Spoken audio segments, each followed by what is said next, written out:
हंगेरी के work visa के लिए क्या बैंक स्टेटमेंट ज़रूरी है या नहीं? ये एक ऐसा सवाल है जो हमारे बहुत सारे सब्सक्राइबर्स ने कमेंट करके पूछा है और मुझे फ़ोन करके पूछा है या मैसेज करके पूछा है। तो आज के इस वीडियो में मैं आपके इस सवाल का आंसर देने की कोशिश करूँगा। मैं बात करूँगा कि बैंक अकाउंट की स्टेटमेंट कितनी ज़रूरी है, कितना अमाउंट होना चाहिए और अगर आपके पास बैंक स्टेटमेंट नहीं है, तो आप क्या कर सकते हैं? इससे पहले कि हम आगे बढ़ें, मैं आपसे रिक्वेस्ट करूँगा कि आप हमारे यूट्यूब चैनल को सब्सक्राइब कर लीजिए, क्योंकि मेरा पर्पज़ है आपको 100% जेन्युइन इन्फॉर्मेशन देना। तो दोस्तों, मैंने क्या किया, मैंने जो हंगेरी एम्बेसी की चेकलिस्ट होती है, उसको चेक किया। मैंने वीएफएस की चेकलिस्ट भी देखी। मैंने जो हंगेरी की एम्बेसी है दिल्ली में, उसकी चेकलिस्ट देखी, फिर इस्लामाबाद में देखी, फिर अबू धाबी में देखी, वीएफएस की भी चेकलिस्ट देखी। तो सब जगह ये लिखा हुआ है कि आपको 6 महीने की बैंक स्टेटमेंट देनी है।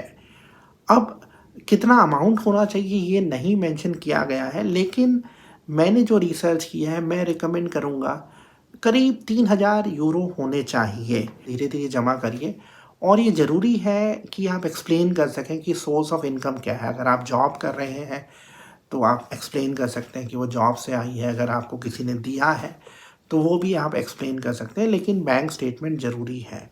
हाँ, कुछ केसेस में क्या होता है कि अगर आपका सपोज़ करिए एम्प्लॉयर एक छोटी कंपनी है, सपोज़ करिए आप रेस्टोरेंट में काम करने के लिए जा रहे हैं, तो जो आपका रेस्टोरेंट की कंपनी है उसकी बैंक स्टेटमेंट चल जाएगी। लेकिन आम तौर पे क्या होता है, जब आप किसी एजेंट के थ्रू अप्लाई कर रहे होते हैं, तो जो कंपनी आपको रिक्रूट कर रही है वो अपनी बैंक स्टेटमेंट नहीं प्रोवाइड करती है।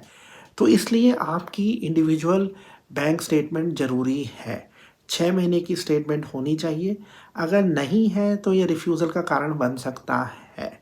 और मैं एक बार फिर बता देता हूँ, अकाउंट में मेरा ऐसा मानना है कि करीब 3000 यूरो होने चाहिए। मैं इंडिया में हमारे सब्सक्राइबर्स को बोलता हूँ कि 2.5 लाख रुपए होने चाहिए। अगेन अनफॉर्चुनेटली किसी ऑफ़िशियल वेबसाइट पे नहीं मेंशन्ड है अमाउंट कितना है, लेकिन 2.5-3 लाख रुपए हो तो अच्छा रहेगा। अगर आपके कोई सवाल हैं हंगेरी के वर्क वीज़ा के बारे में या हंगेरी के डॉक्यूमेंटेशन के बारे में, तो आप पूछ सकते हैं कमेंट करके।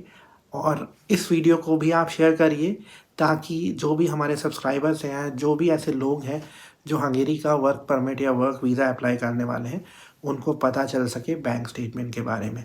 आज के वीडियो में इतना ही। जाते हुए आपसे रिक्वेस्ट करूँगा कि आप हमारे यूट्यूब चैनल को सब्सक्राइब कर लीजिए। Thank you.